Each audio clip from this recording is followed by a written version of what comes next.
Hi, I am Ferdinand, student of Murdoch University. Do you know that the Earth has lost a third of its arable land in the past 40 years? According to scientists and experts, the damage caused by erosion, pollution, raise major concerns on the degradation of soil amidst global surging demand for food. Hi, buddy. As you see the land behind us, Anna and I were discussing about the problems of arable land use. Over our exchange of ideas last week, we have identified some of these problems. Population growth and changing consumption habits have placed additional demands and which resulted in more pressure on land resources. Actually, arable land scarcity is actually a result of human and climatic factors such as degradation, climate change, urban encroachment, soil constraints, and unequal distribution of land. And that is quite depressing.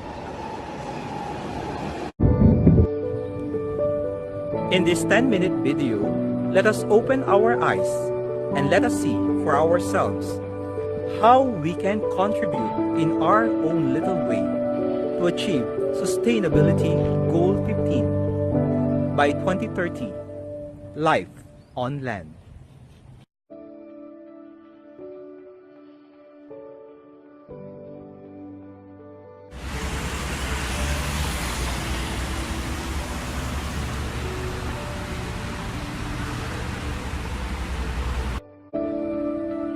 New research has calculated that nearly 33% of the world's adequate or high-quality food-producing land has been lost at a rate that far outstrips the pace of natural processes to replace diminished soil. Hi, I'm David. The land area of the world is roughly 13 million hectares, out of which 4.9 million is classified as agricultural area by FAO. That's about 37.6%. Now, this agricultural area is divided into three parts. Arable land, you've got crops, you've got meadows and pastures. Now, meadows and pastures is taking up 69% of the agricultural area.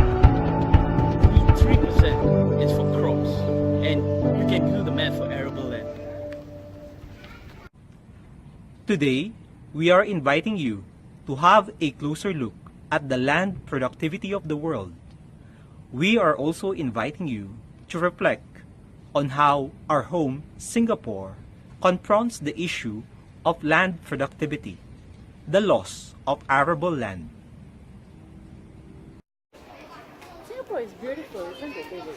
Yes, it's known as the Garden Nation. Check out the flora and fauna.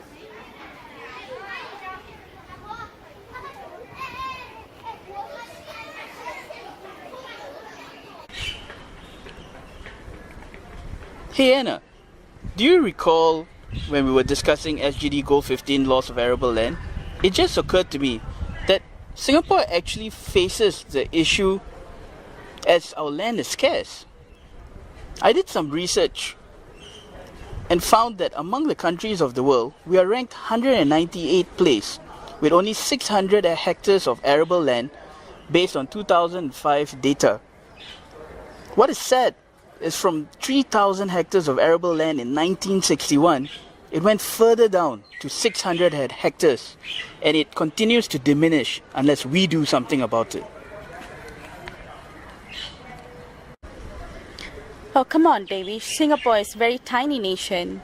How can we possibly have a larger arable land as even compared to our Southeast Asia neighbors? That's exactly the problem, Anna.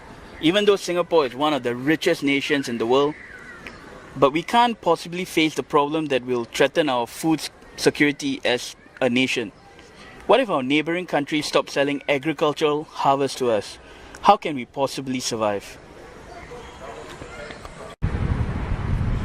Despite being ranked the 4th most secure food nation in the world by the Economist Intelligence Unit last year, researchers have found that there are people here who struggle to get access to sufficient, safe and nutritious food. In the eyes of many, Singapore is a food paradise. With such abundance of food, indeed, managing food waste is a headache for policymakers. Food security is probably the last thing on Singaporeans' minds. An irony, some experts noted, given that more than 90% of the food needed to feed the Republic's population comes from overseas. What if other countries stopped exporting their produce to Singapore? It was also last year that the government announced that it will be releasing 60 hectares of land in Lim Chu Kang and Sungai Tengah for farms to boost the local food supply.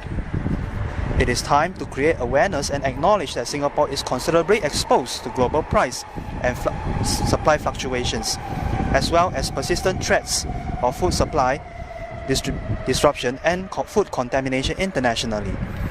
The country is also vulnerable to global driving factors such as population growth, rising urbanization and incomes, to climate change, disease outbreaks and scarcity of resources. These trends are intensifying and their interplay is heightening food security challenges more than ever. To overcome these challenges, Singapore must apply 3 strategies: food source diversification, internationalization, and local production. Local production of food is something that we can start doing. Vertical farming.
Vertical farming, that we are at a crunchy farm.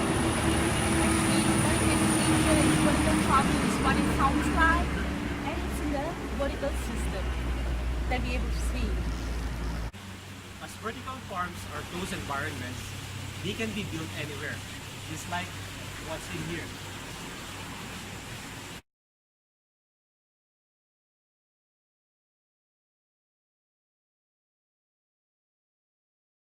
Hi everyone, my name is Xuan.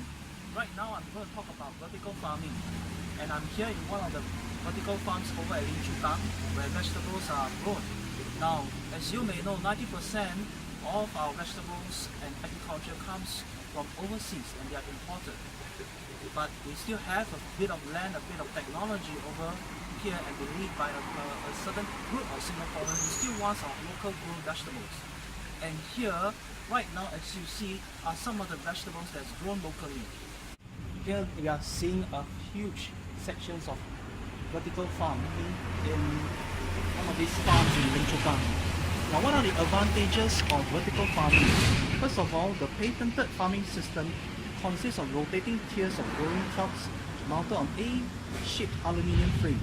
Now, the frame, as you can see, can be as high as 9 meters tall with 38 tiers of growing crops, which can accommodate different growing media of soil and hydroponics. The crops rotate around the aluminium frame to ensure the plants receive adequate sunlight, irrigation and nutrients as they pass through different parts of structure. Now, another advantage is the high yield, high production of vegetables that you can at least 10 times more per unit land. The vegetables grown in this area are housed in a controlled environment which enables stringent control of input materials to bring about food supply, food safety, food security and food quality assurances.